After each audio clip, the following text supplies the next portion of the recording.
How good will the Miami Dolphins offense be this upcoming NFL season? We got to talk about it. I want to give a special shout out to the sponsor of this video, Manscape. So Manscape recently just launched their Lawnmower 4.0. And listen, if you are a guy who does a lot of shaving underneath, the Lawnmower 4.0 is the perfect tool for you because listen, my first time shaving a couple of months ago went terrible. I had a bunch of scrapes, I had a bunch of bruises, and I also had patches because I didn't even finish the job. So when Manscaped sent me the Lawnmower 4.0, I used it, and I was a little bit scared, okay? Because I was like, I ain't trying to give myself patches and give myself injuries like I did last time, my first time shaving. But when I used the Lawnmower 4.0, let me tell you guys something. It was a easy process. I had no scrapes, no bruises. It was no pain. Listen, if you're a guy who does a lot of shaving underneath, make sure that you guys go ahead and cop the Lawnmower 4.0 using my promo code JT for 20% off plus free shipping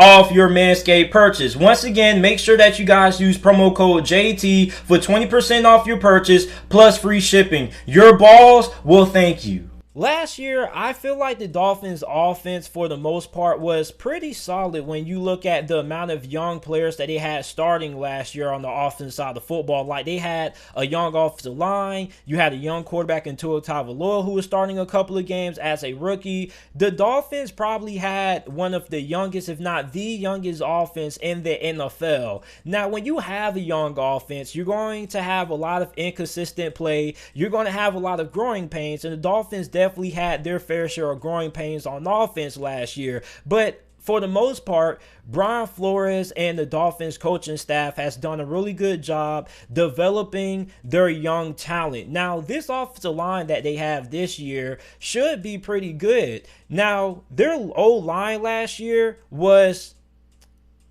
all that great. I wouldn't say it wasn't good.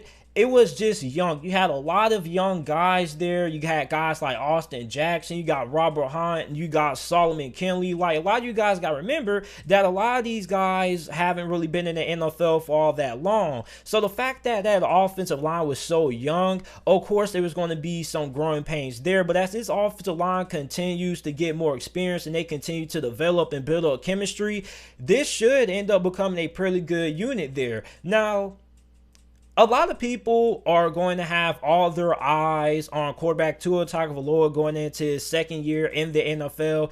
He got a lot of scrutiny last season. If you guys haven't saw my video or seen my video about how good I feel Tua would be this upcoming NFL season, make sure that you guys go ahead and check that out. But I feel like Tua's rookie season was pretty solid. 11 touchdowns, 5 interceptions, completed 64% of his passes, threw for 1,814 passing yards. Like, I really didn't understand where all of the Tua hate was coming from. Now, I feel like Tua is going to be a really good quarterback in the NFL. I think he's going to have a really good career.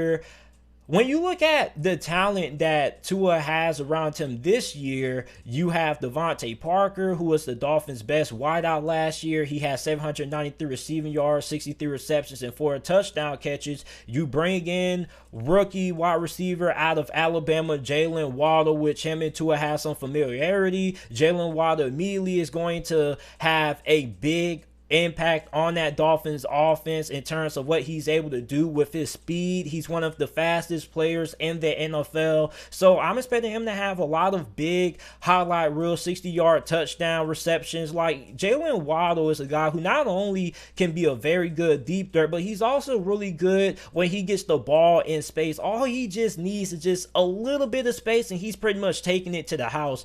And Jalen Waddle isn't just your typical deep threat wide receiver that just runs a fast 40 time and all he can do is run deep routes. Like, Jalen Waddle may be the most polished wide receiver I've seen that was taken in the first round for a guy who's just considered to be a speed guy. Like, Jalen Waddle also runs pretty good routes as well. Like, I don't think Jalen Waddle is anything close to Tavon Austin or Cordell Patterson or what you say, or John Ross. Like, those guys were drafted just purely based on speed, but Jalen Waddle wasn't drafted purely based on speed. He was a guy who not only was fast, but he also runs pretty good routes as well. You don't really see that for a lot of guys who get drafted in the first round who are considered to be speed wide receivers. Most of the time, guys like the John Rosses of the world, they get drafted in the first round because all teams want them to do is just to run deep routes all day. But that's not Jalen Waddle. Like, Jalen Waddle can run deep routes, but he also can do a lot of damage in the short passing game as well, because all he just needs is just a little inch of space and he could be taking it to the crib for 50, 60 yards. So I like him to have a really good rookie year. You bring in Will Fuller, which Will Fuller was coming off one of the best years of his NFL career,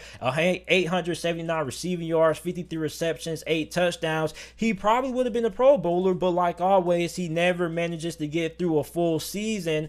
Last year, he didn't play the whole entire season for Houston because he got suspended by the NFL. But when Will Fuller is on the field, this is a Pro Bowl caliber wide receiver. You got Preston Williams, which I believe that Preston Williams would have had a breakout year last year for Miami, but he also kind of struggled to stay healthy. You also got Jakeem Grant, you got Isaiah Ford, you got Allen Hurns coming back, which Allen Hurns didn't play last year in 2020 because he chose to sit out. So this wide receiver position is pretty good. You also got tight end Mike Gesicki, who had the best year of his career last year, 703 receiving yards, 6 touchdowns, and 53 receptions. So Tua has a really good group of guys to throw the football to. You have guys who can do damage down the field, but you also have a lot of guys who can do damage with the ball in their hands underneath, which is one of the biggest emphasis when it comes to Tua, because he doesn't really have the strongest arm. So you have to make sure that you have wide receivers who can do stuff after the catch and pick up all that yards after catch yardage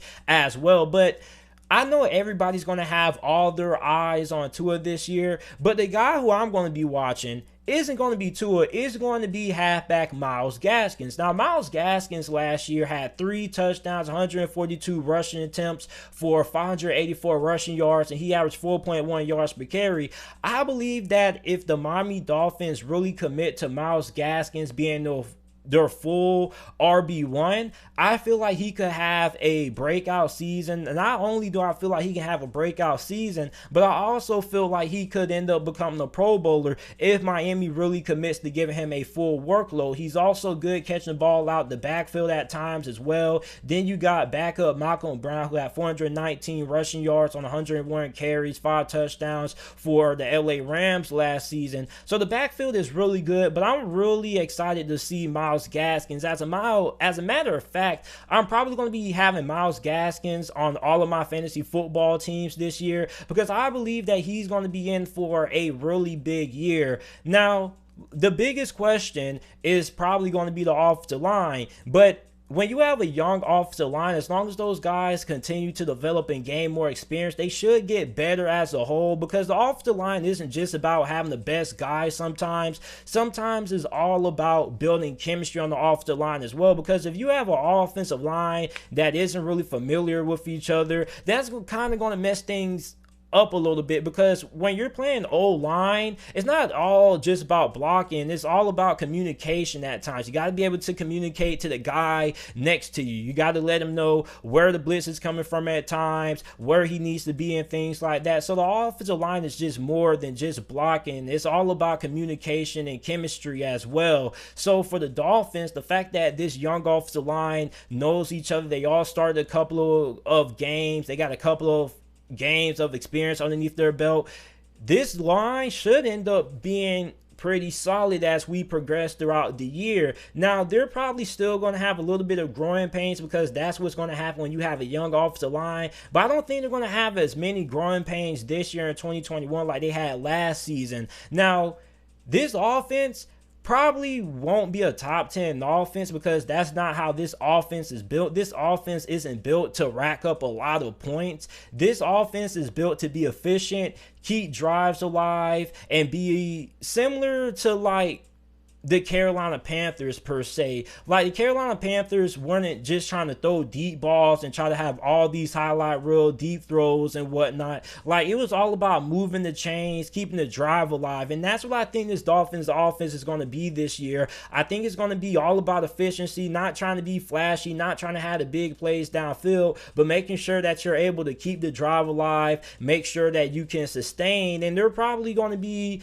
probably like 16th or 17th this year in total offense. Like, I think this offense should be pretty decent because, like I said, this is not going to be your explosive down the field offense where you're racking up a bunch of 60-yard touchdown receptions and whatnot. This is going to be a methodical offense where everything's just, you know, everything is just rhythm. Everything is going to just flow within the offense. I don't think this is just going to be a big play offense, but if it does become a big play offense, it's most likely probably going to be because of what these wide receivers are able to do with the ball in their hands. So I think the Dolphins offense should be around 17th, 18th this year. Like I said, I don't think this is going to be an explosive highlight reel offense. I feel like this is just going to be a methodical offense that focuses on ball control, taking care of the football, not having a lot of turnovers, and chewing the clock down.